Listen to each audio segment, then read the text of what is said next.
Welcome to the Explainer. So if you've ever typed how to lose weight fast into a search bar, you know exactly how overwhelming the sheer volume of fitness advice out there can be.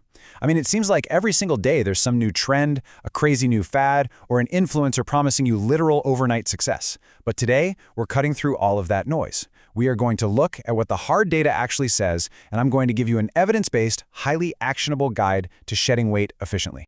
Okay, let's dive right into the big question. The one everyone wants the answer to. What is the absolute best exercise for fast weight loss? It's the golden question that literally drives the multi-billion-dollar fitness industry. We're all constantly searching for that single perfect movement, that magic bullet that'll just melt away the pounds with almost zero effort. But as we're going to see, the science actually tells a very different and honestly a much more empowering story. If we look at some raw data from Healthline, here are the top calorie-burning exercises per hour for a 155-pound person. Running absolutely takes the crown here, burning a massive 808 calories per hour. You've got water polo, bicycling, and jumping rope following closely behind. But here is the catch. While running totally tops the chart for immediate calorie burn, chasing those single heavy hitters just isn't the whole story. Because think about it, if it were really that simple, everyone who jogs would already be at their target weight. We've got to look deeper. So here is our game plan for today. First, we'll cover the fast fat loss formula, then high intensity, the calorie tortures, followed by strength, the metabolism multiplier, low impact, the sustainable secret, and finally, we'll wrap it all up with the ultimate weight loss combination. Let's kick things off with Section 1, the fast fat loss formula. The core takeaway from the latest data is basically this. To lose weight quickly and, more importantly, sustainably, we have to stop relying on finding one perfect movement. You can't just run or just lift or just walk and expect absolute optimal results. Instead, it's all about synergy.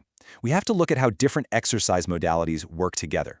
It's really about adopting a strategic, three-pronged scientific approach that optimizes all of your body's energy systems at once. That brings us to Section 2, high intensity, the calorie tortures. If you're on a time crunch, a simple, highly effective high-intensity interval training or HIIT protocol looks exactly like this. You go all out, and I mean maximum effort, for 30 seconds. Think sprinting or pedaling on a bike as hard as humanly possible. Then you back off and recover with a slow jog or a walk for 30 to 60 seconds. And you just repeat that cycle for 15 to 20 minutes. Why does this work so well? Because it rapidly spikes your heart rate and burns a massive amount of calories in under 30 minutes. It is efficient, it's pretty brutal, and it's highly, highly effective. But the real secret isn't just what happens while you're sweating. It's how HIIT continues to work long after you've stopped moving. This is where EPOC comes into play, excess post-exercise oxygen consumption. You've probably heard it called the afterburn effect. See, when you push your body to its absolute limits during those 30-second bursts, your system literally has to work overtime just to return to its normal resting state. This means you are continuing to burn fat and calories for 12 to 24 hours after your workout is entirely over. That's the real magic here. A 20-minute session can actually rival a 45-minute steady jog, just because your body becomes this calorie-burning furnace long after you've left the gym.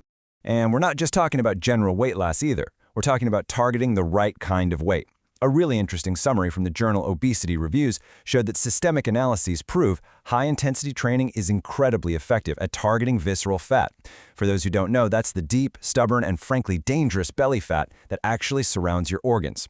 The science is crystal clear here. You absolutely do not need to spend hours and hours in the gym to see significant life-changing results. Moving right along to Section 3, strength, the metabolism multiplier.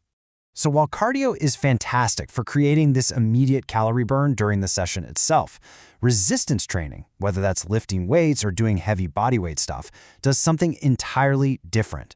It preserves the muscle mass you already have and creates a long-term metabolic boost. Basically, while cardio burns calories right now, lifting weights fundamentally rewires how your body utilizes energy around the clock. I really want to emphasize this data point right here, 6 to 10. That is the number of calories each pound of muscle you build burns per day completely at rest. Now sure, 6 to 10 might sound a bit modest per pound, but think about it. When you multiply that across your entire body over months and years, the compounding effect is staggering. By adding muscle, you are literally turning your body into a 24/7 metabolic engine. You're burning extra calories while you're sitting at your desk, while you're stuck in traffic, and yep, even while you sleep. There's this fascinating study out of Pakistan looking at obese young adults, published in the Journal of Health, Wellness, and Community Research. Researchers found that while aerobic training was, great for reducing overall fat, the group doing resistance training actually increased their muscle mass by 8.8%.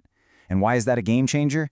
Because when you only do cardio and just eat in a calorie deficit, you almost always lose muscle along with the fat. That drops your metabolic rate and leads directly to those frustrating weight loss plateaus. Resistance training completely prevents that diet-sabotaging metabolic slowdown. Okay, let's look at Section 4, Low Impact, the Sustainable Secret.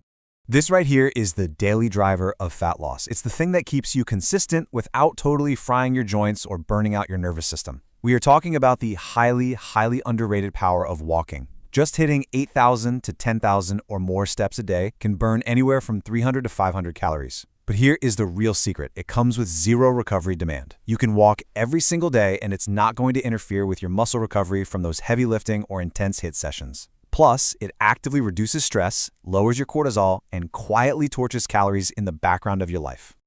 Now this blew my mind. If you compare regular self-paced running to the viral 12-3-30 incline walking method, which is setting a treadmill to a 12% incline, walking at 3 miles per hour for 30 minutes, the International Journal of Exercise Science revealed something pretty surprising. While running does burn calories a bit faster overall, incline walking actually sources a higher percentage of its calories directly from fat.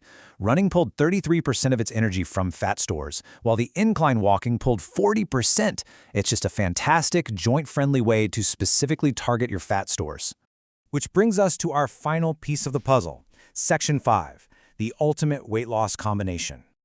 This number is exactly why we can't rely on just one type of exercise. A 2024 systematic review in sports medicine found that a combined program, meaning you use strength training, cardio, and daily movement, produced a massive 40% greater fat loss than doing any single exercise modality alone. 40%. Guys, that is the difference between struggling on a treadmill for months with no progress and actually seeing rapid, sustainable changes in your body composition. So, putting it all together, here is your exact actionable weekly blueprint straight from the data. Number 1, you want to aim for 2 to 3 strength training sessions per week to preserve that precious muscle and boost your resting metabolism. Number 2, weave in 1 to 2 short HIIT sessions to spike your afterburn effect and keep your cardiovascular health in check. And number 3, make daily walking, aiming for 8,000 plus steps, your absolute baseline. That's going to sustainably burn calories without heavily taxing your body. I think this quote beautifully summarizes the core philosophy of what we've talked about today. The hierarchy isn't about finding one perfect exercise. It's about combining the right types in the right proportions. Consistency and smart combinations are always going to beat those extreme, single-method workouts that just burn you out and make you quit after 2 weeks.